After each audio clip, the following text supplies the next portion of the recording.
crisis más del capitalismo. Esto no es una crisis del capitalismo, es una crisis del capitalismo. Entonces, intuyo o he querido entender que la salida económica que plantea, como has contado, es el de, digamos, reactivar la demanda.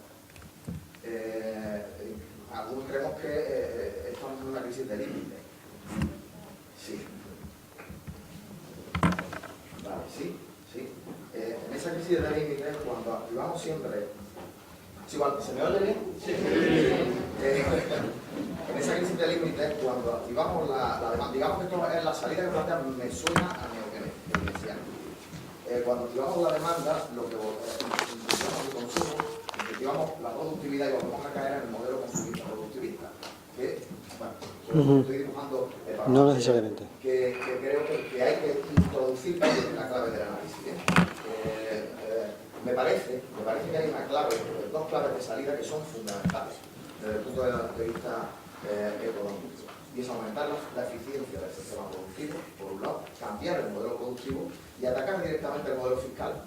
Es decir, es que tenemos un modelo fiscal muy débil que hay que incrementar, hay que hacerlo más justo, más progresista, etcétera, y reconducir las inversiones del Estado al cambio del modelo productivo, por supuesto, con el objetivo último, y ahí coincido plenamente con lo que ha planteado, es decir, el faro que nos tiene que guiar es que con otras políticas económicas, fiscales, etcétera, hay una inmensa capacidad de generación intensiva de empleo. Solamente el comentario. Sí. Voy a dar datos con respecto a... Por supuesto, estoy de acuerdo en el tema del cambio de modelo, estoy convencido de ello, lo defendimos a lo largo de la segunda legislatura de Zapatero, fue la causa con la reforma fiscal de nuestra ruptura, ¿no? Y por tanto lo mantenemos. Hay que recordar de entonces qué paradoja que nosotros propusimos la reforma fiscal y algunas de ellas las ha hecho el PP, ¿no? Qué vergüenza para el PSOE, ¿no? Y por otra parte, nosotros propusimos entonces los impuestos ecológicos, que ahora mandan a carallo, diríamos, que los ponga el PP en marcha. Tiene narices que no hayamos sido capaces de hacerlo en un periodo, se supone que más progresista. Pero estoy de acuerdo en el cambio de modelo productivo y también en el modelo fiscal. Pero daré dos datos con respecto a la demanda. De una persona que en estos momentos tiene un salario, la inmensa mayoría, un salario de 1.000 euros, en torno a 1.000 euros, y ahí entro en una gran variación, incluso incorporo a los parados, a los pensionistas con prestaciones y a sectores económicos incluso que superan esos 1.000 euros. Esas personas dedican de su renta el 90% al consumo en necesidades básicas. Necesidades básicas. 90% lo dedican a consumo. Es decir, por tanto, digamos que estimular, lo he dicho antes, ¿no?, las políticas de salarios, la política de empleo, lo que hace es una demanda sostenible, no es una demanda de hiperconsumo, es una demanda sostenible. Y pongo otro ejemplo de inversiones públicas. Lo acaba de publicar, me parece que los sindicatos de la construcción, dedicando, me parece que plantean 400.000, una cantidad menor de presupuesto, fundamentalmente a políticas de rehabilitación, tanto de carreteras como de viviendas. No solamente hay un nivel de empleo muy importante, sino que esa inversión se recupera en creación de empleo, en cuotas sociales y en impuestos en un 95%. Yo creo que, bueno, que no estamos hablando de grandes cosas, pero que será necesario el cambio de modelo, pero al mismo tiempo es necesario durante un tiempo trabajar con este modelo y es necesario también mejorar las condiciones de vida de los ciudadanos para que sea posible esa transición. Pero yo creo que hay otro factor, que lo has dicho, lo has comentado, que es el tema fiscal, que es imprescindible, ¿no? Y nuestro principal problema fiscal es, yo diría que doble, ¿no? Por una parte es el fraude fiscal, que en este país ese fraude fiscal es muy superior al fraude fiscal de cualquier país europeo, por tanto, tendríamos un margen para equipararnos con el resto de los países europeos, tendríamos un margen y podríamos tener ingresos fiscales suficientes. Y luego está el impuesto de sociedades. ¿Sabéis cuánto nos gastamos en exenciones y bonificaciones a las empresas para que el tipo teórico del 35% de impuestos realmente sea un tipo que está entre el 10 y el 15%?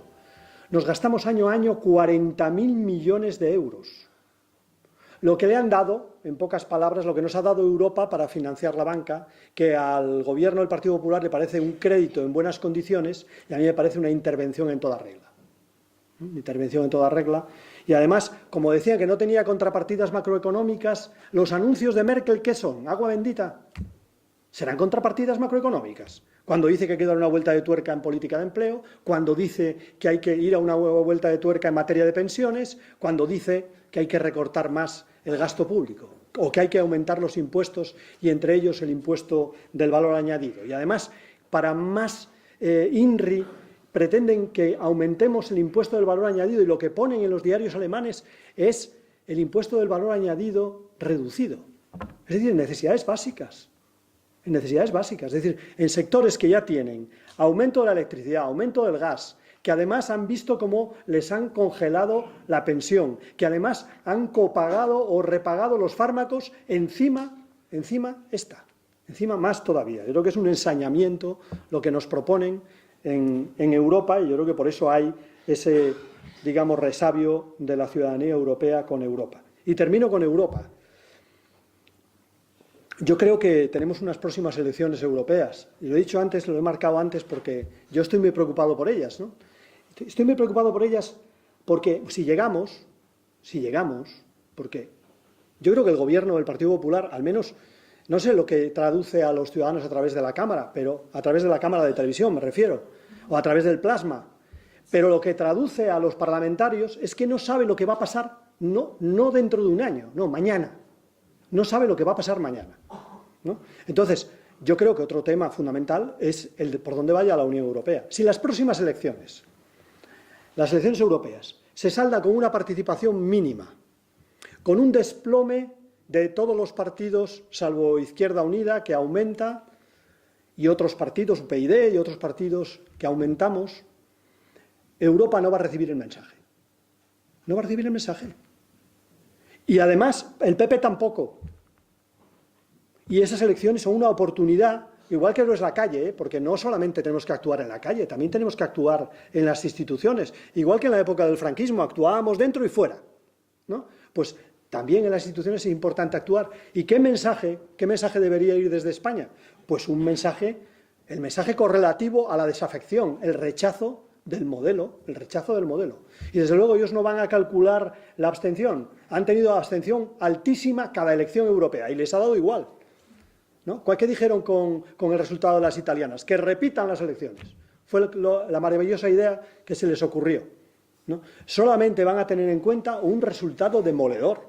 Solamente van a tener en cuenta que los, digamos, alternativos, las posiciones de cambio, las posiciones transformadoras, la Syriza, Izquierda Unida, tengan un resultado demoledor. Y eso no lo vamos a poder hacer por nosotros mismos.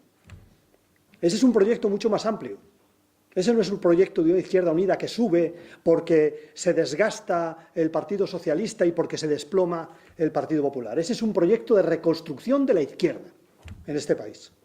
Y es un proyecto que nos compete a todos, no solamente a los que estamos circunstancialmente en la política, ¿no? Por tanto, yo creo que estas elecciones europeas son fundamentales, no son cualesquiera elecciones europeas, son las elecciones de la anti-Europa, ¿no? Y debemos decir en ellas si queremos que Europa siga raptada por la especulación y por los mercados o queremos liberar Europa del rapto, ¿no?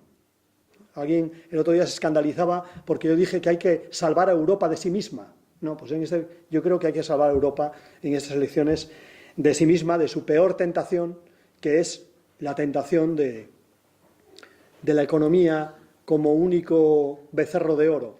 Fijaros, Adam Smith, el ideólogo de la economía liberal dice que ese es el peligro fundamental de una democracia.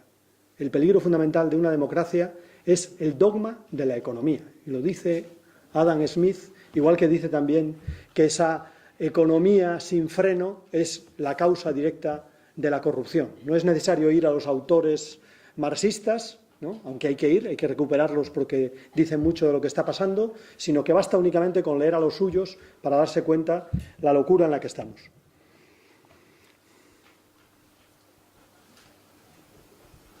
Muy breve, yo siempre oigo hablar del fraude fiscal, de los paraísos fiscales y las medidas que habría que tomar para que Hacienda pues ingresara más. Y yo me pregunto, ¿para qué serían esos 10.000 o 40.000 o 70.000 millones de más de euros si se lograran entrar en Hacienda? ¿Servirían para que el PP se lo diera a los colegios privados, a los hospitales privados y a todo lo que están privatizando? ¿Qué tenemos en la mano para controlar esto? Gracias. No, por eso el PP prefiere que se mantengan en las mismas manos y no hace lucha contra el fraude.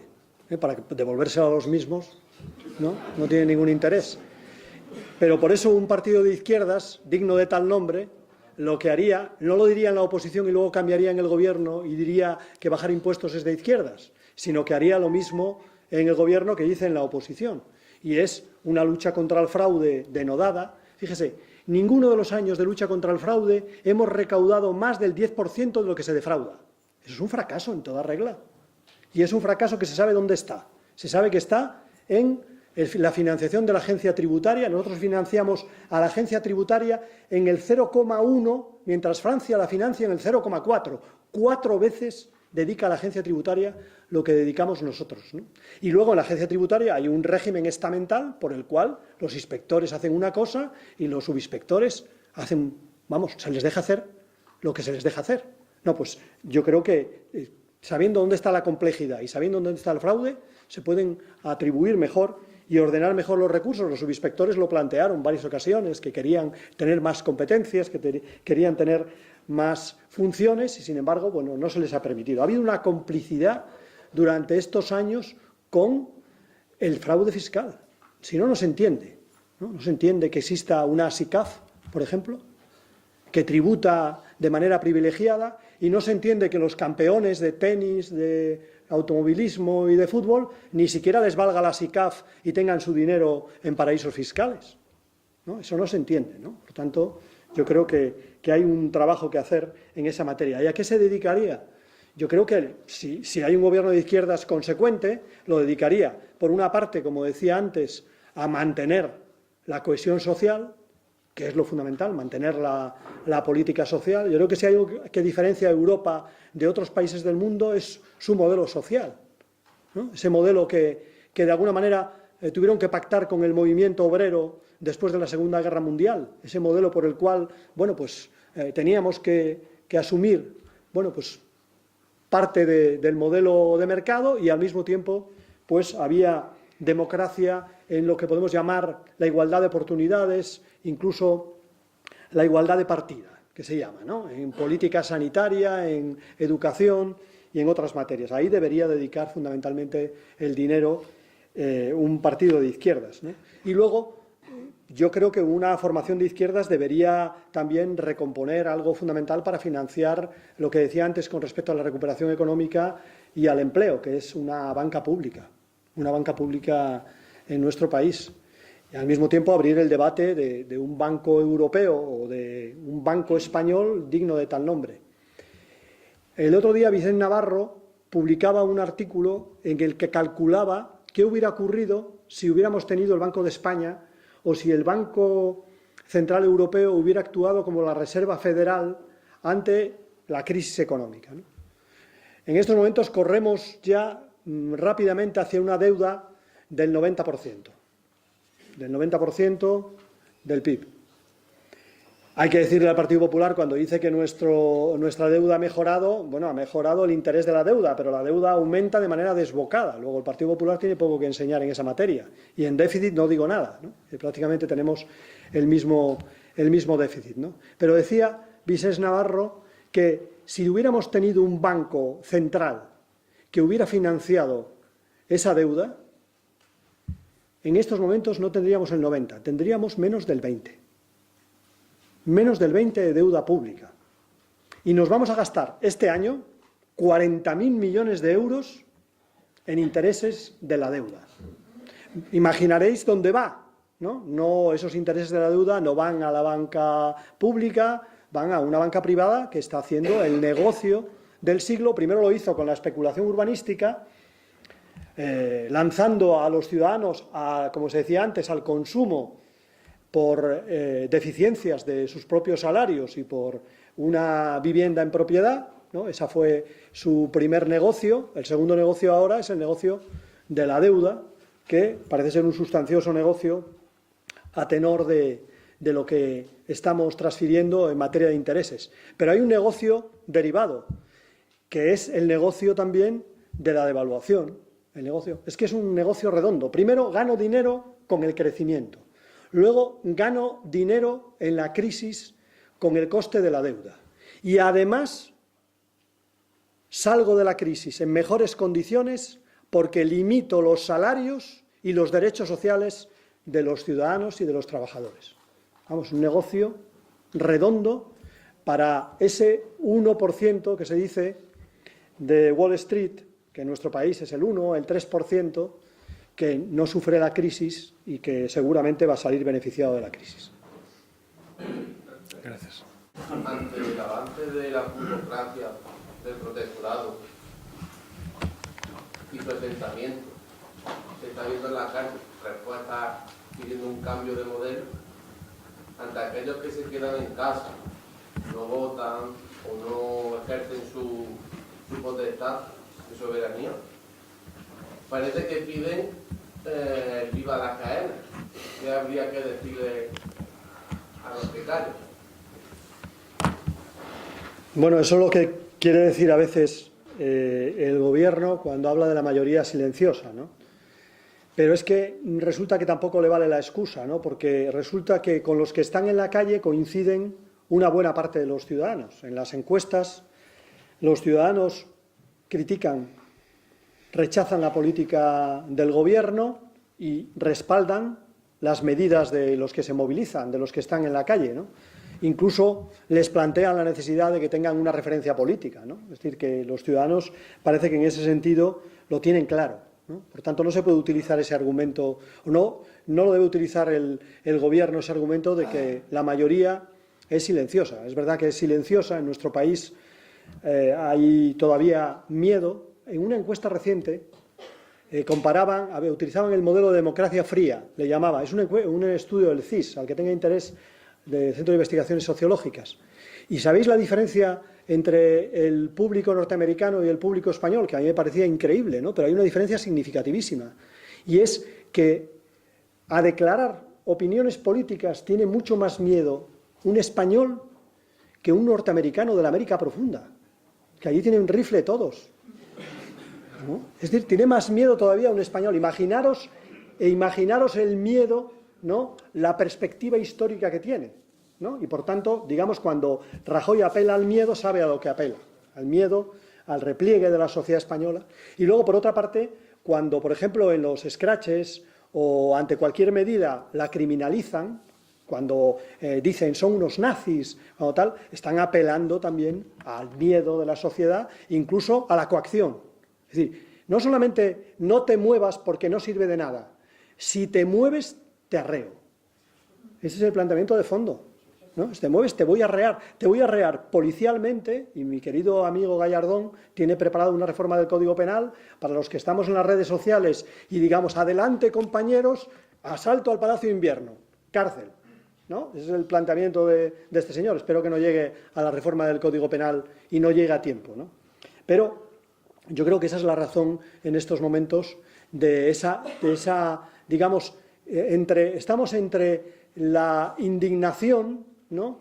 de buena parte de los ciudadanos la rebelión de otros, y por otra parte también estamos ante la resignación, ¿no?, y el miedo, ¿no? Yo creo que todo eso está en la sociedad española. Pero si uno ve en perspectiva histórica las movilizaciones que está habiendo hoy, desde la transición democrática no ha habido tanta movilización en España, desde la transición democrática. En aquel momento en que, digamos, no es verdad que el dictador sí murió en la cama, pero la dictadura murió en la calle, ¿no?, con la gente movilizada. Bueno, pues ahora la gente está muy movilizada, lo que pasa es que los mensajes son los que son. Uno de los más letales es: esto no sirve de nada. Ya os pongáis como os pongáis, vamos a hacer lo mismo que pensábamos hacer. No es verdad, no es verdad. Yo la experiencia que tengo es a nivel micro, allá donde hay una movilización contra el cierre de un centro de salud o contra las medidas de privatización de los hospitales, el PP recibe un daño terrible. Mirad, en Madrid, la privatización de la sanidad ha hecho que mientras a nivel del Estado el flujo hacia la izquierda del voto, hacia la izquierda realmente existente, es 10, en Madrid se duplica. Es decir, tiene una sanción. Ahí lo importante es que la sanción fuera a corto plazo, no a medio plazo, ¿no? Pero hay una sanción democrática, ¿no? Y luego yo creo que también hay sanciones democráticas muy importantes, ¿no? Es decir, en estos momentos, cada oportunidad que tenga el Poder Judicial de sacudirle a Gallardón, le va a sacudir. Le va a sacudir, porque son tantas las ofensas, ¿no?, y es tanta la prepotencia, que también otros poderes del Estado van a jugar su papel frente a una actitud de esas características, ¿no? Por tanto, bueno, pues no pensemos que esas cosas no tienen resultados, no conseguiremos el 50% probablemente de lo que nos planteamos, será el 30%, será el 40%, pero eso es lo que podemos obtener con una mayoría absolutísima del Partido Popular, ¿no? Y bueno, habrá que presionar, movilizarse, si es posible que no termine la legislatura, y luego pues tener una izquierda que no haga lo que decía Pío Baroja, que decía en la comparación entre conservadores y liberales, decía: los conservadores son coherentes, van hasta el final, los liberales son unos papanatas. Bueno, pues si lo aplicamos entre conservadores y gentes de izquierdas, bueno, a veces ganamos las elecciones, o ganan las izquierdas, o la izquierda gobernante en las elecciones con un programa más o menos de izquierdas, y luego gobierna para todos. Eso quiere decir que gobierna para la derecha. Es una delicia este sistema electoral. Si ganamos, ganamos.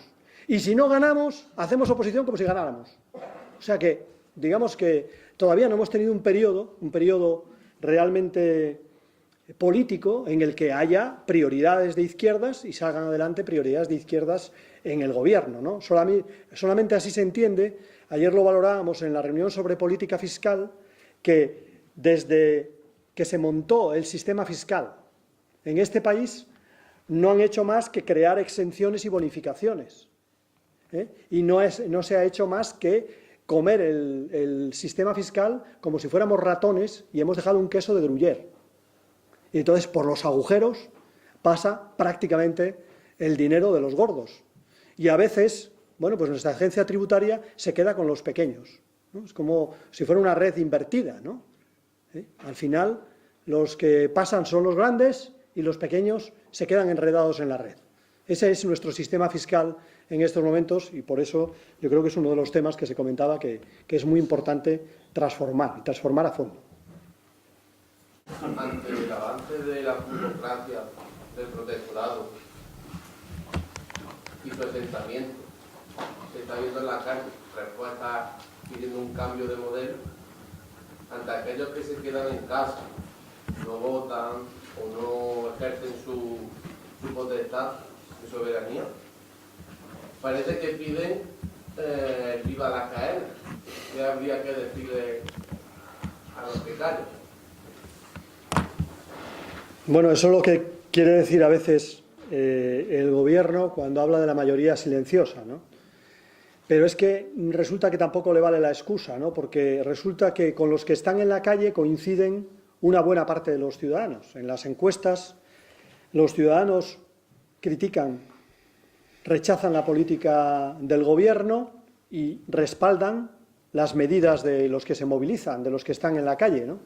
incluso les plantean la necesidad de que tengan una referencia política, ¿no? Es decir, que los ciudadanos parece que en ese sentido lo tienen claro, ¿no? Por tanto, no se puede utilizar ese argumento, o no lo debe utilizar el Gobierno, ese argumento de que la mayoría es silenciosa. Es verdad que es silenciosa. En nuestro país hay todavía miedo. En una encuesta reciente utilizaban el modelo de democracia fría, le llamaba. Es un estudio del CIS, al que tenga interés, del Centro de Investigaciones Sociológicas.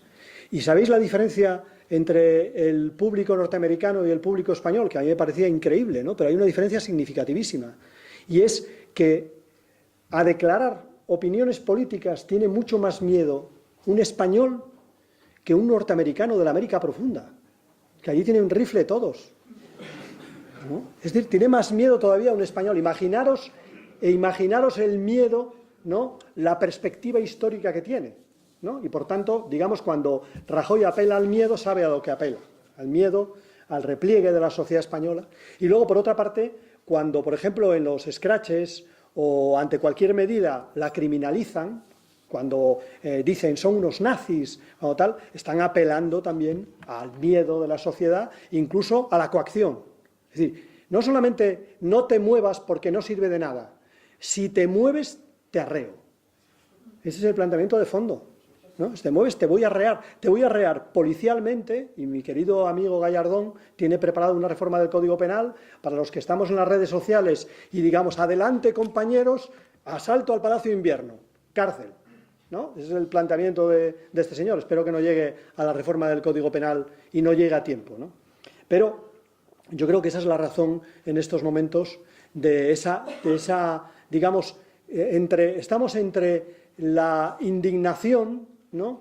De buena parte de los ciudadanos, la rebelión de otros, y por otra parte también estamos ante la resignación, ¿no? Y el miedo, ¿no? Yo creo que todo eso está en la sociedad española. Pero si uno ve en perspectiva histórica las movilizaciones que está habiendo hoy, desde la transición democrática no ha habido tanta movilización en España, desde la transición democrática. En aquel momento en que, digamos, no es verdad que el dictador sí murió en la cama, pero la dictadura murió en la calle, ¿no? Con la gente movilizada. Bueno, pues ahora la gente está muy movilizada, lo que pasa es que los mensajes son los que son. Uno de los más letales es: esto no sirve de nada. Ya os pongáis como os pongáis, vamos a hacer lo mismo que pensábamos hacer. No es verdad. No es verdad. Yo la experiencia que tengo es a nivel micro, allá donde hay una movilización contra el cierre de un centro de salud o contra las medidas de privatización de los hospitales, el PP recibe un daño terrible. Mirad, en Madrid la privatización de la sanidad ha hecho que mientras a nivel del Estado el flujo hacia la izquierda del voto, hacia la izquierda realmente existente, es 10, en Madrid se duplica. Es decir, tiene una sanción. Ahí lo importante es que la sanción fuera a corto plazo, no a medio plazo, ¿no? Pero hay una sanción democrática, ¿no? Y luego yo creo que también hay sanciones democráticas muy importantes, ¿no? Es decir, en estos momentos, cada oportunidad que tenga el Poder Judicial de sacudirle a Gallardón, le va a sacudir. Le va a sacudir, porque son tantas las ofensas, ¿no? Y es tanta la prepotencia que también otros poderes del Estado van a jugar su papel frente a una actitud de esas características, ¿no? Por tanto, bueno, pues no pensemos que esas cosas no tienen resultados, no conseguiremos el 50% probablemente de lo que nos planteamos, será el 30%, será el 40%, pero eso es lo que podemos obtener con una mayoría absolutísima del Partido Popular, ¿no? Y bueno, habrá que presionar, movilizarse, si es posible que no termine la legislatura, y luego pues tener una izquierda que no haga lo que decía Pío Baroja, que decía en la comparación entre conservadores y liberales, decía: los conservadores son coherentes, van hasta el final, los liberales son unos papanatas. Bueno, pues lo aplicamos entre conservadores y gentes de izquierdas. Bueno, a veces ganamos las elecciones, o ganan las izquierdas, o la izquierda gobernante en las elecciones con un programa más o menos de izquierdas, y luego gobierna para todos. Eso quiere decir que gobierna para la derecha. Es una delicia este sistema electoral. Si ganamos, ganamos. Y si no ganamos, hacemos oposición como si ganáramos.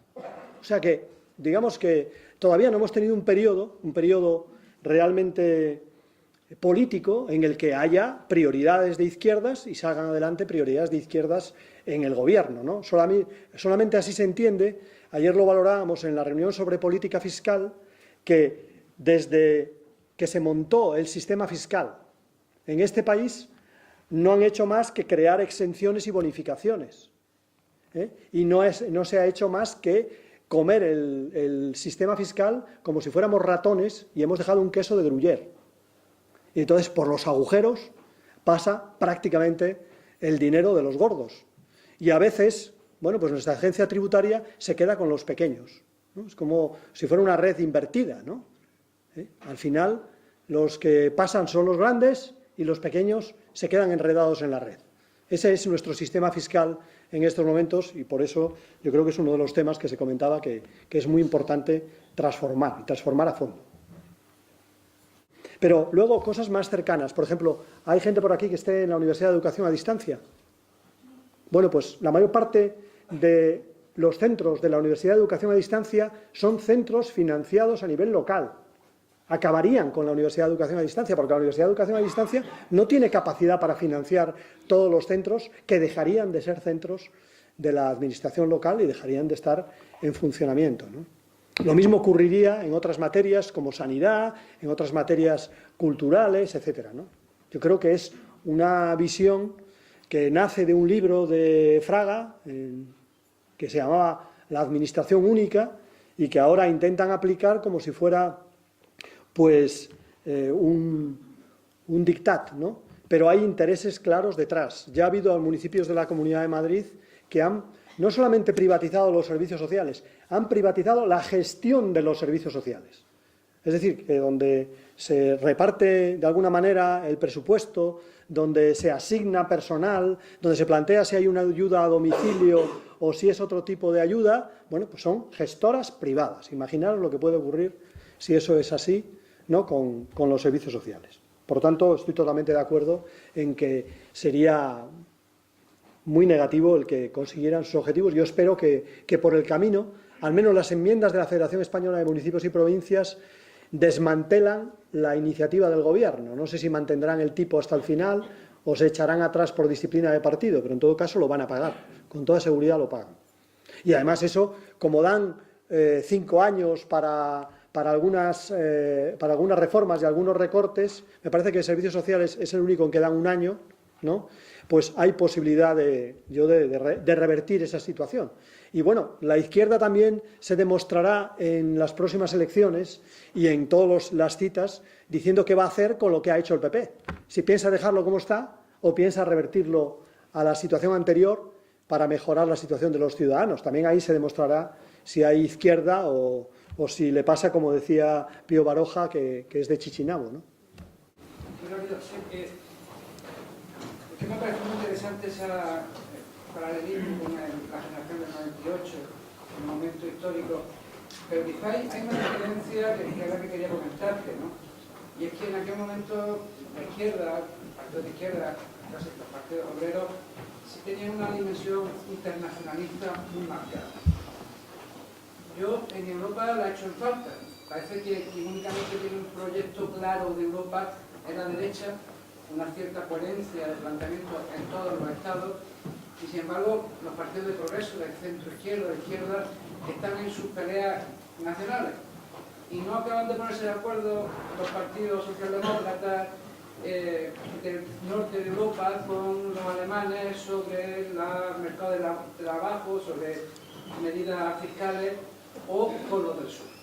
Nos parece que esa batalla la hemos perdido, digo, la gente de progreso, y se ha tornado la situación.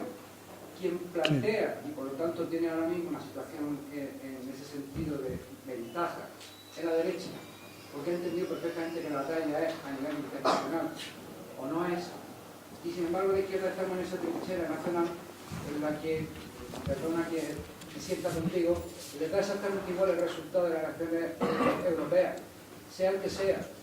Lo único que podría tener cierta relevancia es que fuera un resultado que se pudiera ver en clave europea global, de ciudadanía europea que se manifiesta en unas elecciones que afectan a todas las instituciones comunitarias. Entre tanto, aquí pueden caer chuzos de punta que a Alemania y a las instituciones europeas creo que les va a dar igual. Y creo que eso es una asignatura pendiente que quería trasladarte porque creo que es también clave en el futuro de Europa y de la izquierda europea. Sí, yo lo comparto. Yo creo que uno de los temas pendientes de la izquierda en Europa es esa articulación de una izquierda europea y más allá, digamos, el programa que la izquierda defiende para Europa, ¿no? Porque se ha producido ahí una fractura desde un principio entre la izquierda, digamos, transformadora y la izquierda socialdemócrata o socialliberal, y se ha producido también una fractura entre estados, ¿no? Los estados del norte, que temen al rebufo de la Unión Europea perder su estado del bienestar, y los estados del sur, que quieren más estado del bienestar y, por tanto, más reequilibrio, más políticas estructurales en el marco de la Unión Europea, ¿no? Yo creo que eso ha provocado una fractura de la izquierda europea que yo espero que, con la gravedad de los acontecimientos, bueno, pues permita una recomposición de esa izquierda europea y de la izquierda en el ámbito social, también en el ámbito sindical y en el ámbito político, donde la situación es aún peor, la situación es más precaria, ¿no? Pero yo también creo que es un problema global, ¿no? Y me lo preguntaban hoy un medio de comunicación, ¿no? ¿Qué nos pasa, por ejemplo, con relación a la izquierda latinoamericana? Y bueno, pues seguimos siendo eurocéntricos, ¿no? Y pensamos que el futuro de la humanidad pasa por Europa, ¿no? No nos hemos dado cuenta de la decadencia de Europa, no nos hemos dado cuenta de nada, ¿no? Y por tanto de la necesidad de aprender de otras izquierdas y de relacionarnos con otras izquierdas a nivel internacional y dejar de esa actitud prepotente en la que parece que nosotros somos la izquierda política y los demás son unos populistas impresentables, ¿no? Yo creo que eso es otra de las debilidades de la izquierda que deberíamos bueno, pues superar, ¿no? Yo estoy totalmente de acuerdo que es uno de nuestros problemas, de nuestros muchos problemas. Cuando se pone en marcha el euro, mostramos nuestras reservas y nuestro desacuerdo, ¿no? Porque había una frase que decía Salvador Llobet, que era eurodiputado de Izquierda Unida, que decía que en el momento de crecimiento no se va a notar. En el momento de la crisis se saldará la asimetría económica en Europa, la asimetría, por ejemplo, entre Alemania y España, en pérdida brutal de empleo. Bueno, ahí lo tenemos, ¿no? Yo creo que tenemos ahí las consecuencias de un euro que realmente es un marco fuerte y que además, a tenor de la actitud de Alemania, es indevaluable. Por mucha crisis económica que haya, mientras a Alemania le vaya bien, ese euro estará reevaluado y estará bien para Alemania, pero será un dogal para el resto de Europa, ¿no? Y yo creo que eso es un problema grave que debe abrir un debate en el seno de la izquierda. Yo creo que las elecciones europeas también deben de entenderse en esa clave, ¿no? En clave de la opinión de los países miembros con respecto a los memorándum, con respecto a las intervenciones de esos países y las políticas de recorte y de ajuste en relación a la pérdida de vitalidad democrática de los países europeos en aras de una burocracia que menosprecia a los ciudadanos, por decirlo de una manera suave, y también de un euro y de una economía europea disfuncional, ¿no? Es que esto no funciona, ¿no? Y tendrá que haber una salida. Yo creo que hay que abrir ese debate en el seno de la izquierda. Yo creo que volver otra vez en estas elecciones europeas o en el debate europeo a quién es europeísta y quién no lo es, a mí me produce melancolía. Ese tipo de debates me produce melancolía, ¿no? Depende. Si la Europa de las cruzadas, pues yo no estaría. No estaría en la Europa de las cruzadas. No soy dogmático y tampoco me gusta la espada. Entonces no estaría. En la Europa social, la Europa que tiene también una vitalidad democrática y que, bueno, pues representa eso, pues ahí sí estaría. En una Europa únicamente en la que me convierto en el hinterland de Alemania y además para cada avance significa mi retroceso en materia de derechos sociales, A mí esa Europa no me convence porque esa Europa es la anti-Europa. Yo creo que ese debate tenemos que abrirlo y dentro de ese debate, por supuesto, está el debate del euro. Por ejemplo, el Front de Gauche, en estos momentos, el documento del Front de Gauche habla de un euro blando. Por ejemplo, un euro blando para el sur de Europa, que realmente represente sus economías, ¿no? Es decir, que hay un debate abierto en el seno de la izquierda en estos momentos y yo creo que no hay que cerrar ninguna posibilidad, ¿no? Es verdad que eso provoca discrepancias. Algunos hablan de que este desastre sería aún peor en una situación monetaria individualizada y demás, pero bueno, el otro día, yo por dar un elemento también de autoridad, Stiglitz decía que él tenía experiencia de cómo se salía de las crisis con una moneda. Él no tenía experiencia de ninguna crisis que se hubiera superado sin moneda. No tenía experiencia. Y lo decía en relación a Europa, ¿no? Y yo creo que esa reflexión en estos momentos, bueno, pues merece la pena porque, bueno, pues está afectando a mucha gente, está afectando a países y está afectando a poblaciones cada vez más importantes que están en paro o que ven cómo se merman sus conquistas y sus derechos. Cuando se pone en marcha el euro, mostramos nuestras reservas y nuestro desacuerdo, ¿no? Porque había una frase que decía Salvador Llobet, que era eurodiputado de Izquierda Unida, que decía que en el momento de crecimiento no se va a notar. En el momento de la crisis se saldará la asimetría económica en Europa, la asimetría, por ejemplo, entre Alemania y España, en pérdida brutal de empleo. Bueno, ahí lo tenemos, ¿no? Yo creo que tenemos ahí las consecuencias de un euro que realmente es un marco fuerte y que además, a tenor de la actitud de Alemania, es indevaluable. Por mucha crisis económica que haya, mientras a Alemania le vaya bien, ese euro estará reevaluado y estará bien para Alemania, pero será un dogal para el resto de Europa, ¿no? Y yo creo que eso es un problema grave que debe abrir un debate en el seno de la izquierda. Yo creo que las elecciones europeas también deben de entenderse en esa clave, ¿no? En clave de la opinión de los países miembros con respecto a los memorándum, con respecto a las intervenciones de esos países y las políticas de recorte y de ajuste en relación a la pérdida de vitalidad democrática de los países europeos en aras de una burocracia que menosprecia a los ciudadanos, por decirlo de una manera suave, y también de un euro y de una economía europea disfuncional, ¿no? Es que esto no funciona, ¿no?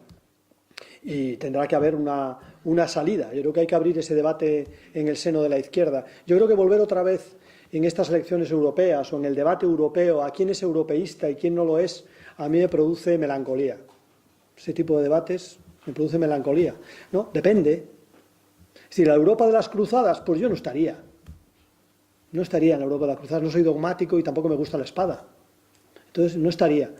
En la Europa social, la Europa que tiene también una vitalidad democrática y que, bueno, pues representa eso, pues ahí sí estaría. En una Europa únicamente en la que me convierto en el hinterland de Alemania y además para cada avance significa mi retroceso en materia de derechos sociales, a mí esa Europa no me convence porque esa Europa es la anti-Europa. Yo creo que ese debate tenemos que abrirlo y dentro de ese debate, por supuesto, está el debate del euro. Por ejemplo, el Front de Gauche, en estos momentos, el documento del Front de Gauche habla de un euro blando. Por ejemplo, un euro blando para el sur de Europa, que realmente represente sus economías, ¿no? Es decir, que hay un debate abierto en el seno de la izquierda en estos momentos y yo creo que no hay que cerrar ninguna posibilidad, ¿no? Es verdad que eso provoca discrepancias. Algunos hablan de que este desastre sería aún peor en una situación monetaria individualizada y demás, pero bueno, el otro día, yo por dar un elemento también de autoridad, Stiglitz decía que él tenía experiencia de cómo se salía de las crisis con una moneda. Él no tenía experiencia de ninguna crisis que se hubiera superado sin moneda. No tenía experiencia. y lo decía en relación a Europa, ¿no? Y yo creo que esa reflexión en estos momentos, bueno, pues merece la pena porque, bueno, pues está afectando a mucha gente, está afectando a países y está afectando a poblaciones cada vez más importantes que están en paro o que ven cómo se merman sus conquistas y sus derechos. El discípulo más privilegiado de Loïc Varron habla de que estamos transitando del Estado social al Estado penal. Y lo estamos viendo aquí con el ministro del Interior, cómo está multando a los indignados, a los del 15M, a los de democracia real. Yo me gustaría que me hablen de qué responsabilidad tiene la socialdemocracia a partir de los 80 con el señor Mitterrand. El señor Mitterrand, que no es más que un converso salido, l'Action Française, que era un movimiento cercano al Mariscal Pétain, así que era la extrema izquierda, y no sé por qué milagro terminó siendo el líder del Partido Socialista francés, cuando truncó el programa común con el Partido Comunista, Georges Marchais, al cambiar a Pierre Mauroy y poner a nada menos que a Fabius, que es hoy el ministro de Asuntos Exteriores. El señor Jospin privatizó en plena cohabitación con el señor Chirac más que el señor Chirac. Hemos visto como el señor Schroeder cargó a Oscar Lafontaine y implementó la reforma laboral que tenemos aquí. Y hoy él implementó lo que se llama en alemán los Minjobs y terminó trabajando para Gazprom cobrando 3 millones de euros. El señor Hollande tampoco es un socialista, porque tampoco es un socialista, lo he conocido en persona. Es hijo de un médico de extrema derecha conocido en la Corel. Estamos viendo como en su propio gobierno tuvo un ministro de Finanzas, Cahuzac, que era un médico que ha hecho mucho dinero con justamente la privatización de algún sector de sanidad pública y tenía el mismo dinero que tenía el señor Bárcenas en Suiza. El señor Fabius actualmente está imputado por favorecer a su hijo que tiene un piso de protección social en pleno campo de ilusión. Aparte, el señor Fabius tiene una colección de cuadros de arte superior a la señora Anne Sinclair, que salvó los Strauss-Kahn, otro impresentable. Me gustaría saber. Por favor, le ruego que concrete. Tú que has tenido la ocasión de estar allí con Zapatero y compañía en el Parlamento y conoces muy bien el Partido Socialista Español.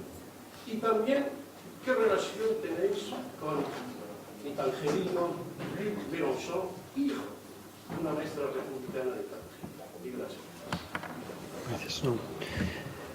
Bueno, yo poco que decir porque prácticamente ha relatado la evolución del Partido Socialista francés, ¿no? Y probablemente sea representativa de la evolución de la socialdemocracia. Yo creo que si algo ha demostrado esta crisis es que esa complicidad con el neoliberalismo y esa complicación con una construcción neoliberal de Europa, pues ha sido funcional, ¿no? Y ha sido una parte importante de la contribución a la situación actual, ¿no? Yo se lo decía en muchas ocasiones con respecto a no solamente a la política interna, sino también a la política europea, ¿no? Como esa política de mínimo común denominador, ¿no? Que parece que se ha convertido en el trasunto de lo políticamente correcto, pues que lo que hacía era, por una parte, no responder a los anhelos de los votantes progresistas de izquierdas y lo que hacía a medio plazo era dinamitar, digamos, la diferencia entre la izquierda y la derecha. No es de extrañar que hoy en algunos movimientos, en algunas movilizaciones, ya no se hable de izquierda y derecha, ¿no? Porque para ellos no tiene ninguna credibilidad y se hable únicamente de arriba y abajo, ¿no? Yo creo que eso es lo que de alguna manera se ha ganado durante este tiempo y deberá reflexionarlo el Partido Socialista en sus debates y en sus congresos, ¿no? Yo, hoy por hoy, con la dirección del Partido Socialista, que no es otra cosa que el exgobierno del Partido Socialista, bueno, pues yo creo que hay pocas cosas que hablar y que concertar, ¿no? Porque es capaz de decir lo contrario de lo que hizo hace tan solo un año y no se ponen colorados. Y yo creo que incluso para eso hay que buscar un tránsito, incluso para eso hay que buscar una evolución. No se puede cambiar de chaqueta, digamos, de forma tan radical, de bajar los impuestos es de izquierdas, ahora a plantear un impuesto sobre las rentas más altas, ¿no? Y además, digamos, de alguna manera intentar que los ciudadanos te crean.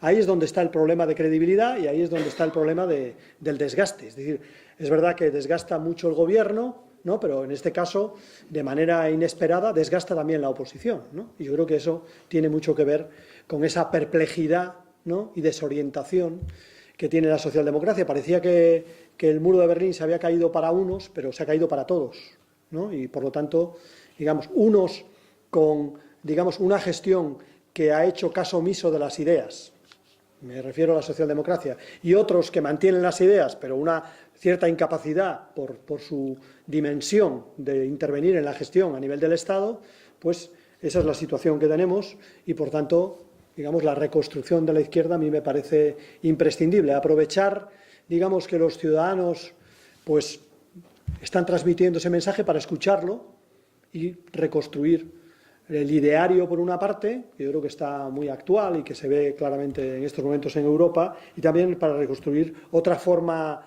de partido que no tenga los viejos tics, ¿no? De las conjuras palaciegas y demás, que no es otra cosa que una parte de un funcionamiento a veces perverso, ¿no? Yo creo que eso es lo que está entre los retos también de la izquierda, ¿no?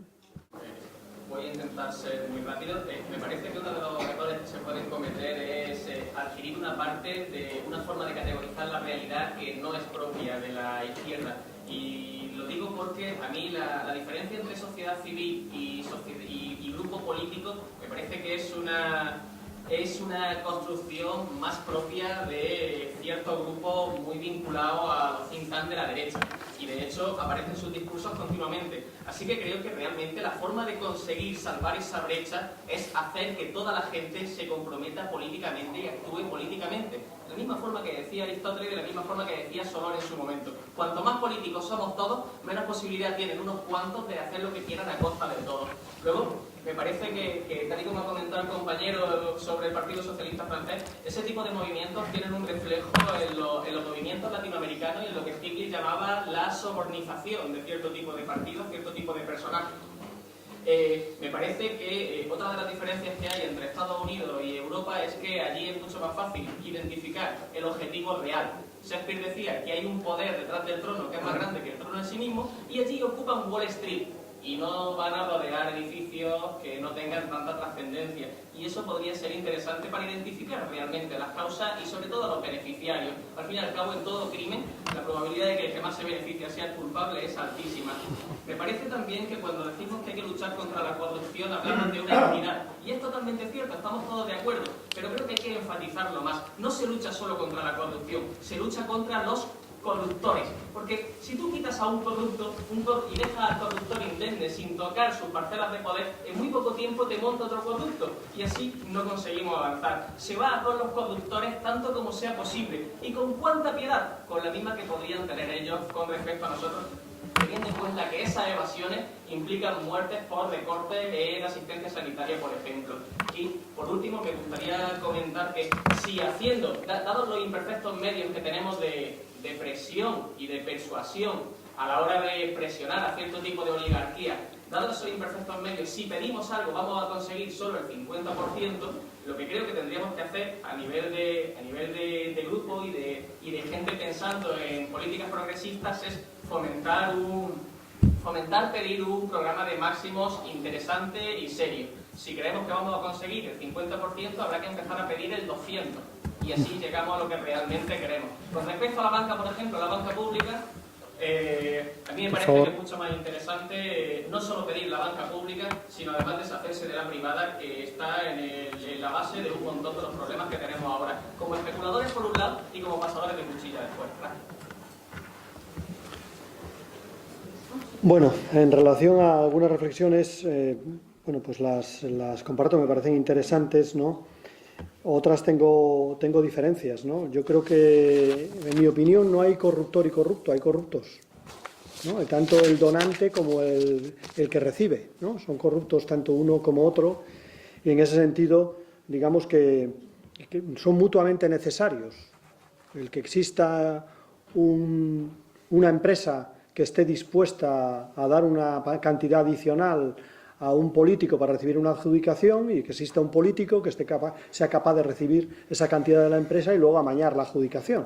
Por tanto, a mí me parece que estamos ante lo mismo, ¿no? Sí decía, en todo caso, que el origen de la corrupción, y lo he comentado antes, es la dinámica de casino que está sufriendo la economía capitalista, ¿no? Ese capitalismo de casino, ese capitalismo de ficción, pues en buena medida no establece diferencias entre dinero bueno y dinero malo, y digamos es el germen o digamos el caldo de cultivo de la corrupción, ¿no?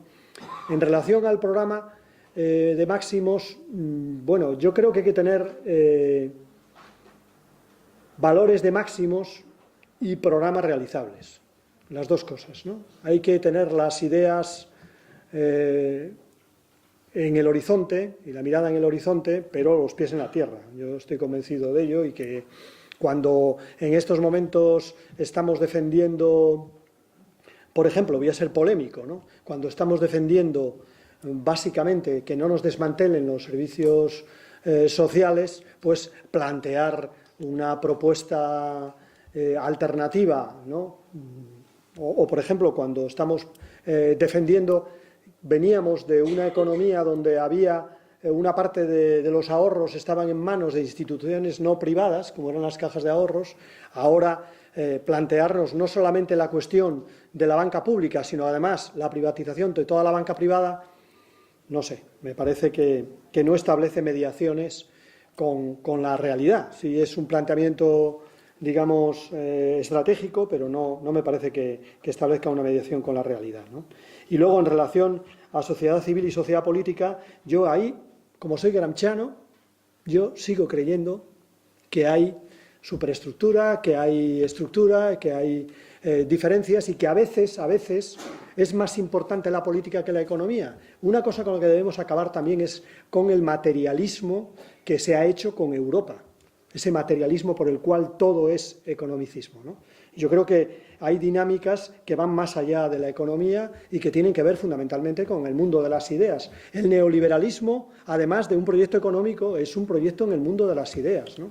Y, por ejemplo, ahora el dominio es mayor en el mundo del consumo y en el mundo de las ideas, aún mayor, porque digamos que incluye a un mayor sector de población que en el mundo de la producción, ¿no? Porque en el mundo de la producción la inmensa mayoría son trabajadores, ¿no? Sin embargo, en el mundo de las ideas y en el mundo del consumo, pues la mayoría claramente la tiene el neoliberalismo y la derecha, ¿no? Por tanto, yo esa diferencia entre sociedad civil y sociedad política a mí me parece creativa, siempre y cuando no se plantee pues como una sima, como una trinchera, ¿no? Y en ese sentido estoy de acuerdo contigo en que lo que hay que hacer es politizar cada vez más a la sociedad civil, ¿no? Y hacerlo con una buena política, porque en España se está produciendo una politización de la sociedad civil en estos momentos, en parte con una buena política y en parte a través de algunos medios de comunicación con una política que, vamos, extrema derecha, populismo y cirujano de hierro, ¿eh?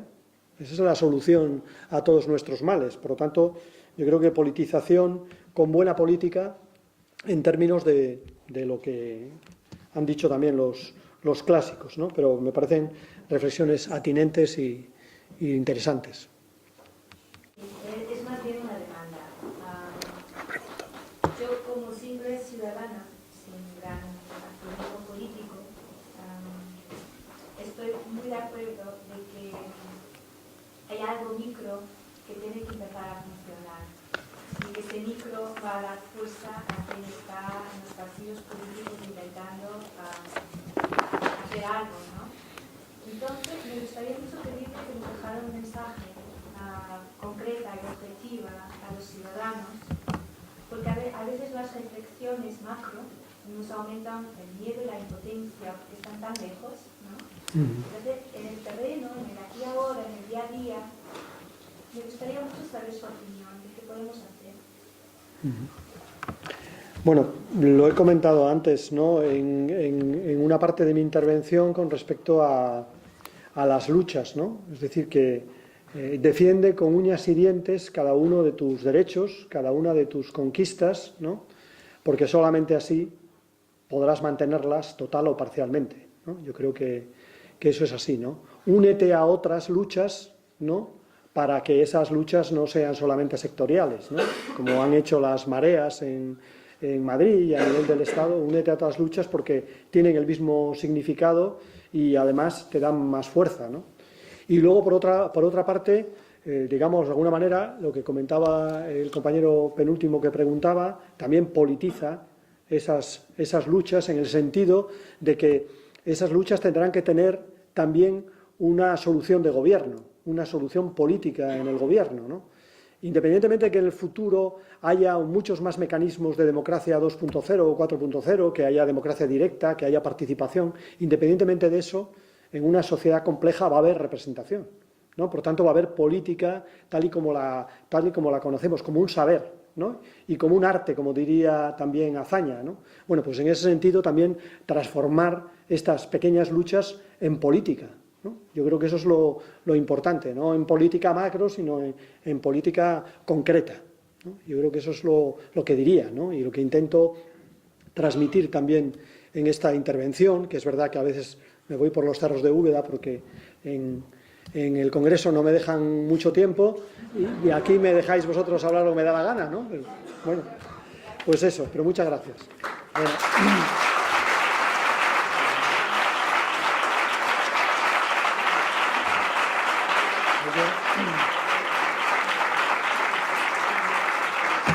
El Ateneo de Granada le agradece mucho al señor Llamazares su paciencia con nosotros, el viaje tan extenuante que ha hecho de Madrid, súper rápido, porque ya esta tarde, se marcha mañana a las 7 de la mañana.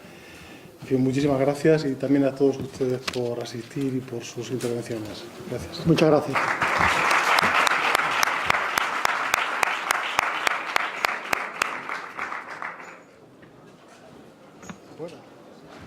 Muy bien,